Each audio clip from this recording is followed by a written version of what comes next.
ரொம்ப ஜாலியாக ஒரு படம் பண்ணணும் அப்படின்றது மட்டும்தான் இன்டென்ஷனாக இருந்துச்சு. ஏன்னா இப்போ ஒரு சதீஷ் நான் லைன் சொல்லும்போது எனக்கு இன்ட்ரெஸ்டிங்காக இருந்தது, ஜாலியாக இருந்துச்சு. அது ஸ்பெசிஃபிக் லைன் சொல்ல முடியுமா? அது அந்த ஸ்பாயிலர். மட்டும் இதில் ட்ரெய்லரே கொஞ்சம் ஓப்பன் ஓகே, முன்னாடியே அவனுக்கு தெரிஞ்சிருது அவன் ஆமாம் பார்க்கும்போது. ஆமாம், எந்த கப்புள் கிஸ் பண்ணுறதை பார்த்தாலும் அந்த ரிலேஷன்ஷிப்போட ஃப்யூச்சர் என்ன அப்படிங்கிறது இவனுக்கு தெரிஞ்சிருது.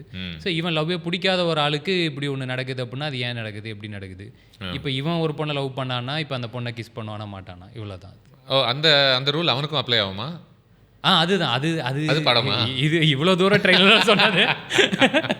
இப்போ இந்த படத்தில் என்ன புதுசாக இருக்குன்றதுக்கு நம்மளுக்கு ஆடியன்ஸ்க்கு ஏதாவது ஒன்று சொல்லணும்ல. இல்லை இல்லை, அதுக்காக தான். வேண்டாம். ஆமாம் ஆமாம், இல்லை இதுவே நான் ரீசெண்டாக வெற்றி சாரோட இதில் பார்த்து தான் கற்றுக்கிட்டேன்.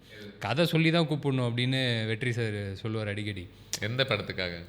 எல்லா படத்துக்குமே பொதுவாக. ஏன்னா இந்த படத்தில் என்ன புதுசாக இருக்குன்றது ஒன்று நம்மளுக்கு ஆடியன்ஸ்க்கு எதாவது சொல்லல. இல்லை இது ஒரு 8 another லவ் படம், ஏதோ காமெடி படம் அப்படின்ற மாதிரி அவங்க நினச்சிட்டேன். இன்றைக்கி அது நம்மளுமே அதில் நம்ம யோசிக்கிறோம் தானே. ஒரு படத்துக்கு நம்ம தேட்டருக்கு போய் பார்க்கணும் அப்படின்னா இந்த படத்துக்கு ஏன் நான் இவ்வளோ செலவு பண்ணணும். ஏன்னா நீங்கள் சொன்ன மாதிரி ஒரு மாதத்தில் ஒரு 45 days ஓடிடியில் நம்மளுக்கு வந்துடுது.